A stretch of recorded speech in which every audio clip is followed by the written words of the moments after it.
వెనిజులాలో జరిగినటువంటి ఒక ఘోర విమాన ప్రమాదం గురించి ఇప్పుడు నేను మీకు చెప్పబోతున్నాను. టేక్ ఆఫ్ సమయంలో ఒక్కసారిగా ఒక ఎయిర్ క్రాఫ్ట్ కుప్పకూలిపోయింది.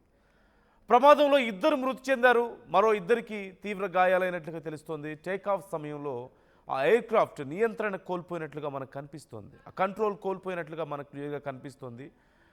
ప్రమాదం జరిగిన వెంటనే ఒక్కసారిగా ఎయిర్ క్రాఫ్ట్ మంటల్లో చిక్కుకుంది. ఈ జరిగిన ప్రమాదం అంతా కూడా అక్కడ ఉన్న వాళ్ళు తమ ఫోన్లో ఉన్నటువంటి కెమెరాస్లో రికార్డ్ చేశారు. అయితే టైర్ పేలడం కూడా ఈ ప్రమాదానికి ఒక కారణం అయి ఉండొచ్చు అంటూ అధికారులు అంచనా వేస్తున్నట్లుగా తెలుస్తోంది. టాచీరాలోని పరమిలో ఎయిర్పోర్ట్లో ఈ ఘటన చోటు చేసుకున్నట్లుగా తెలుస్తోంది. అయితే ఒక్కసారి ఆ వీడియో ప్లే చేస్తే మీకు మరింత క్లారిటీ వస్తుంది. ఒక్కసారి ఆ సౌండ్తో ఆ వీడియో ఒకసారి ప్లే చేసి నేను మీకు చూపిస్తాను. Then I can explain you properly.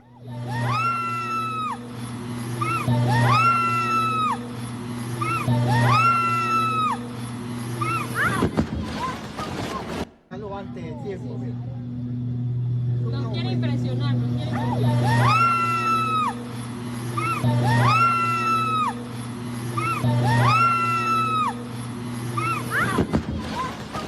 అక్కడ ఒక్కసారి ఆ వీడియోలో మీరు క్లియర్గా చూడొచ్చు. ఆ ప్రమాదం జరుగుతున్న సమయంలో అక్కడ ఉన్నటువంటి మాటలను ఒకసారి మీరు అబ్జర్వ్ చేయొచ్చు. వాళ్ళని ఇంప్రెస్ చేయాలని చెప్పేసి ట్రై చేస్తున్నాడు అతను, మనల్ని ఇంప్రెస్ చేయడానికి, ఎంటర్టైన్ చేయడానికి ట్రై చేస్తున్నాడు అంటూ ఆ వీడియో తీసిన వాళ్ళు మాట్లాడుకోవడాన్ని మీరు చూడొచ్చు. అక్కడ ఉన్న వాళ్ళు మీరు మాట్లాడుకోవడాన్ని మీరు చూడొచ్చు. అంటే అతను ఒక స్టంట్ చేసి చూపించాలనుకున్నాడు.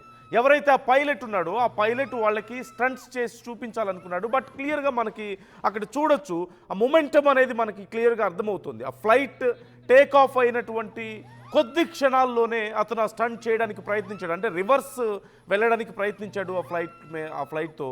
దానివల్ల అది ఈజీగా క్రాష్ అయిపోవడాన్ని మనం చూడొచ్చు. అంటే కావాల్సినంత స్పీడ్లో ఆ స్టంట్ చేయడానికి కావాల్సినంత స్పీడ్ కానీ ఆ ఫోర్స్ కానీ ఆ టైంలో ఆ ఎయిర్ క్రాఫ్ట్ తీసుకోలేకపోయింది. మరి ఆ పైలట్ దాన్ని గెస్ చేయలేకపోయాడు, దాన్ని అంచనా వేయలేకపోయాడు. సహజంగా చాలా వేగంగా ఉన్నప్పుడు అలాంటి స్టంట్స్ చేస్తూ ఉంటారు. చిన్న చిన్న ఎయిర్ క్రాఫ్ట్స్ మీద అలాంటి స్టంట్స్ చేయడం చాలా ఈజీగా కూడా ఉంటుంది. కానీ అది గాల్లోకి లేచిన 1-2 క్షణాల్లోనే మనం చూడొచ్చు. గాల్లోకి లేచింది, సర్ఫేస్ నుంచి కాంటాక్ట్ పోయినటువంటి ఒక 2 క్షణాల్లోనే అతను స్టంట్ చేయడానికి ప్రయత్నించాడు. సో ఆ ఫ్లైట్కి కావాల్సిన మూమెంటం దొరకలేదు, కావాల్సినంత స్పీడ్లో ఆ ఫ్లైట్ లేకపోవడం వల్ల ఈ ప్రమాదం జరిగిందనేది మనకు క్లియర్గా అర్థమవుతుంది. కావాల్సినంత స్పీడ్ ఉండి ఆ ఫోర్స్ కనుక ఉంటే ఖచ్చితంగా ఎన్ని స్టంట్స్ చేసినా ఏం కాదు. First of all proper height లేదు, రెండోది కావాల్సినంత స్పీడ్ లేదు. సో ఆ మొమెంటం, ల్యాక్ ఆఫ్ మొమెంటం అనేది అక్కడ మనకు క్లియర్గా కనిపిస్తుంది. అదే ఈ ప్రమాదానికి కారణం అంటూ మనకు కనిపిస్తుంది. అట్ ది సేమ్ టైం ఆ వీడియోలో మీరు విన్నారు, అతను మనల్ని ఇంప్రెస్ చేయడానికి ట్రై చేస్తున్నాడు, అతను మనకి ఆ స్టంట్ చేసి చూపించడానికి ట్రై చేస్తున్నాడు అంటూ అక్కడ ఉన్న వాళ్ళు మాట్లాడడాన్ని కూడా మనం గమనించవచ్చు. మనకు అందుతున్నటువంటి సమాచారం ప్రకారం అది ఆ గవర్నమెంట్ కోసం పనిచేసేటువంటి ఒక ఫ్లైట్గా తెలుస్తోంది. ఒక పేపర్ కంపెనీకి సంబంధించినటువంటి ఫ్లైట్గా తెలుస్తోంది. అయితే ఆ పైలట్ అక్కడ ఉన్నటువంటి ప్రేక్షకులకి అలా స్టంట్స్ చేసి చూపించాలని ట్రై చేశాడు. అక్కడ ఉన్న వాళ్ళు కూడా అదే మాట్లాడుకుంటున్నారు. కానీ అది ఎందుకని ఆ పైలట్, సహజంగా విమానాన్ని నడుపుతున్నారంటే ఖచ్చితంగా వాళ్ళకు ఒక అంచనా ఉంటుంది, దాని స్పీడ్ ఎంత వెళ్తుంది, ఎలాంటి స్పీడ్లో మనం ఎలాంటి స్టంట్స్ చేయగలుగుతాం, ఆ స్పీడ్ ఒక స్టంట్ చేయడానికి కావాల్సిన హైట్ ఉందా లేదా అనేది మినిమం నాలెడ్జ్ అనేది ఉంటుంది. కానీ ఎందుకని మరి ఆ పైలట్ అంత ఈజీగా తీసుకున్నాడా, అంచనా వేయలేకపోయాడా, కారణం ఏంటి అనేది మాత్రం మనం ఒకసారి మనం కనిపెట్టడం కొంచెం కష్టంగానే ఉంది. ఎందుకంటే అంత వెంటనే ఆ ఫ్లైట్ని అలా టర్న్ చేయడం అనేది ఖచ్చితంగా చాలా డేంజరస్. కావాల్సినంత స్పీడ్ లేదు ఆ ఫ్లైట్లో. అది ఫ్లైట్ రివర్స్లో వెళ్ళి, అంటే ఒక టర్న్ తీసుకోవడానికి పూర్తిగా ఫ్లైట్ ఒక రొటేట్ అవ్వడానికి కావాల్సిన స్పీడ్ లేదు. రొటేట్ అయ్యి మళ్ళీ నార్మల్ కండిషన్కి వచ్చేంత స్పీడ్ కానీ అంత హైట్లో కానీ ఆ ఫ్లైట్ లేదు. ఒకవేళ హైట్ ఎక్కువ ఉంటే, అట్లీస్ట్ ఎక్కువ హైట్లో ఎగురుతున్నట్లయితే మేబీ వెంటనే రికవర్ అవ్వడానికి అవకాశం ఉండేదేమో ఫ్లైట్కి. కానీ అక్కడ అంత హైటు లేదు, అంత స్పీడు లేదు. దానివల్ల జరిగినటువంటి క్రాష్ మనం చూడవచ్చు. జస్ట్ ల్యాండ్ నుంచి కాంటాక్ట్ పోయిన కొద్ది క్షణాల్లోనే ప్రమాదం జరిగింది. ఆ ప్రమాదంలో 2 ప్రాణాలు కోల్పోయినట్లుగా మనకు తెలుస్తోంది. 2 పైలట్స్ ఉన్నారు లోపల, 2 కూడా ప్రాణాలు కోల్పోయినట్లుగా మనకు తెలుస్తోంది. It's a commercial flight jet, అది మనకి క్లియర్గా తెలుస్తుంది. కమర్షియల్ ఫ్లైట్, అది చిన్న ఫ్లైట్, చాలా చిన్న సైజులో ఉంటుంది, చిన్న చిన్న స్టంట్స్ చేయడానికి చాలా ఈజీగా ఉంటుంది. ఇలాంటి ప్రమాదాలు గతంలో అనేకం చూసాం మనం. చాలా గతంలో కొన్ని ప్రాక్టీస్ టైంలో జరుగుతూ ఉంటాయి. ఇండియాలో కూడా కొన్ని జరిగాయి. ముఖ్యంగా మనం మీకు గుర్తుంటే పాకిస్తాన్లో జరిగినటువంటి ఒక ఫ్లైట్ యాక్సిడెంట్ కూడా మీరు చూడొచ్చు. ఇలాగే ఒకసారి స్టంట్ చేయడానికి ప్రయత్నించి అక్కడ ఉన్నటువంటి గెస్ట్ల మీద ల్యాండ్ చేశాడు అక్కడ ఉన్నటువంటి పైలట్. డైరెక్ట్గా ఫ్లైట్ తీసుకొచ్చి గెస్ట్ల మీద ఒకరు ల్యాండ్ చేస్తే మరొకరేమో డైరెక్ట్గా పారాచూట్తో గెస్ట్ల మీద ల్యాండ్ అయినటువంటి పరిస్థితి కూడా మీరు చూశారు, పారాగ్లైడింగ్ చేస్తూ. సో ఇలాంటి ప్రమాదాలు జరగడం అనేది సహజం అయినప్పటికీ ఇది మాత్రం ఖచ్చితంగా జస్ట్ బికాస్ ఆఫ్ రెక్లెస్నెస్, కేవలం ఒక నిర్లక్ష్యం వల్ల చోటు చేసుకున్నటువంటి ప్రమాదం. అక్కడ ఉన్నటువంటి అభిమానుల్ని ఏదో ఉత్సాహపరచాలి, ఉల్లాసపరచాలి అక్కడ ఉన్న వాళ్ళని అన్న ఒక తపనతో ఎంత హైట్లో ఉన్నామో, ఎంత స్పీడ్లో ఉన్నామో, ఈ స్టంట్ చేయడానికి మనం ఇప్పుడు చేయగలుగుతామా లేదా, ఎయిర్ క్రాఫ్ట్ రెడీగా ఉందా లేదా అనేది చూసుకోకుండా చేసినటువంటి ఆ స్టంట్ వల్ల ఈ ప్రమాదం చోటు చేసుకుంది. లోపల ఉన్నటువంటి ఇద్దరు కూడా ప్రాణాలు కోల్పోయారు. ఒక్కసారిగా మంటలు అంటుకొని, ఒక సినిమాలో చూపిస్తున్నటువంటి స్టంట్ లాగే ఉంది మనకి. మంటలు అంటుకొని ఒక్కసారిగా పూర్తి కాలిపోవడాన్ని మనం చూడొచ్చు. ఆ తర్వాత రైట్ సైడ్ ఉన్నటువంటి ఫోటోలో మీరు చూస్తున్నారు, అగ్నిమాపక సిబ్బంది అక్కడికి వచ్చారు, అప్పటికే ఫైర్ సిబ్బంది అక్కడికి వచ్చారు. వెంటనే వాళ్ళు ఆ మంటలు ఆర్పుతున్నటువంటి ఫోటోను కూడా మీరు చూస్తున్నారు. పూర్తిగా కాలిపోయినటువంటి ఎయిర్ క్రాఫ్ట్ని మీరు అక్కడ క్లియర్గా చూడొచ్చు. పూర్తిగా కాలిపోయింది అక్కడ, ఇక ఏం మిగలదు. ఖచ్చితంగా లోపల ఉన్న వాళ్ళు బయటకు వచ్చే అవకాశం కానీ, అట్లీస్ట్ ఫైటర్ జెట్స్లో అయితే ఇజెక్ట్ అవ్వడానికి అవకాశం ఉంటుంది. అంటే ఇక ఎయిర్ క్రాఫ్ట్ కూలిపోతుంది అన్నప్పుడు, లేదంటే బ్లాస్ట్ అయిపోతుంది అన్నప్పుడు ఇజెక్ట్ ఆప్షన్ ఉంటుంది. అంటే వాళ్ళు ఒక్కసారిగా వాళ్ళ సీట్ గాల్లోకి ఎగిరిపోతుంది, పైన డోర్ ఓపెన్ అయిపోయి వెంటనే వాళ్ళు పారాచూట్ సాయంతో కిందకు దిగుతారు.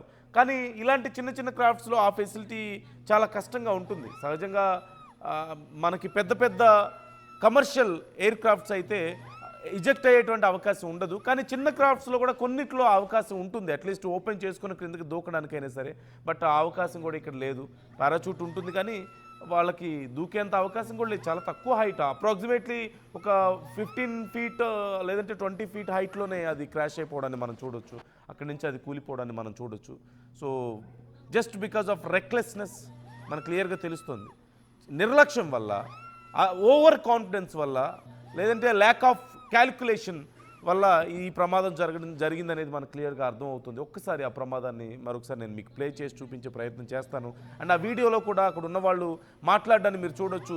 హీ వాంట్స్ టు ఇంప్రెస్ అస్, ఏదో ఒక స్టంట్ చేసి మనల్ని ఇంప్రెస్ చేయడానికి ట్రై చేస్తున్నాడు అంటూ వాళ్ళు మాట్లాడుకోవడానికి కూడా మీరు చూడొచ్చు. కేవలం ఒక స్టంట్ చేసి అక్కడ వాళ్ళని ఇంప్రెస్ చేయడానికి ప్రయత్నించాడు కానీ ప్రాపర్ క్యాలిక్యులేషన్ లేకపోవడం వల్ల చివరికి ప్రాణాలు కోల్పోయినటువంటి పరిస్థితి. పూర్తిగా ఎయిర్ క్రాఫ్ట్ అంతా కూడా తగలబడిపోవడాన్ని మనం చూడొచ్చు. ఒకసారి ఆ వీడియో క్లియర్గా ప్లే చేయండి.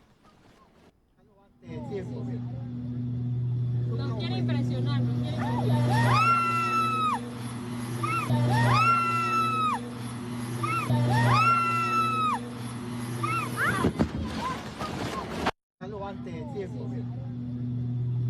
quiere impresionar, nos quiere Nos quiere impresionar, nos quiere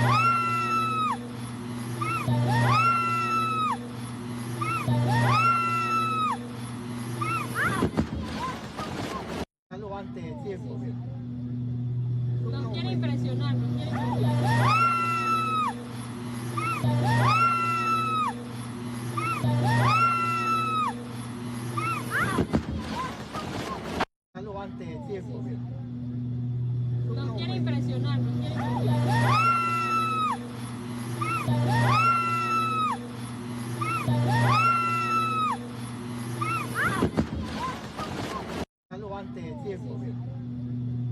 Nos quiere impresionar, nos quiere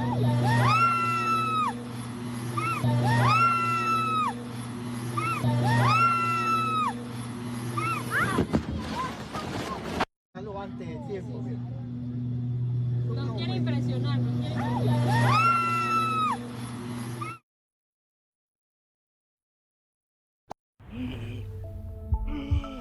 ఏమైంది అంకల్? పవర్ బిల్లు చేపకు చెల్లు హై బీపీ బహి నేను తెల్లు పెట్టుకొని బిల్లు బీపీ అంటావేంటి అంకల్? ఇల్లు అమ్ముకొని బిల్లు కట్టమంటావా? ఇంటి పైకప్పు నమ్ముకోమంటున్నాను. ట్రూజాన్ సోలార్ సిస్టమ్ ఇన్స్టాల్ చేసుకోండి, ఫ్రీ ఎలక్ట్రిసిటీ జనరేట్ చేసుకోండి. ఇది చెప్తే లో బీపీ వచ్చి పోతారేమో.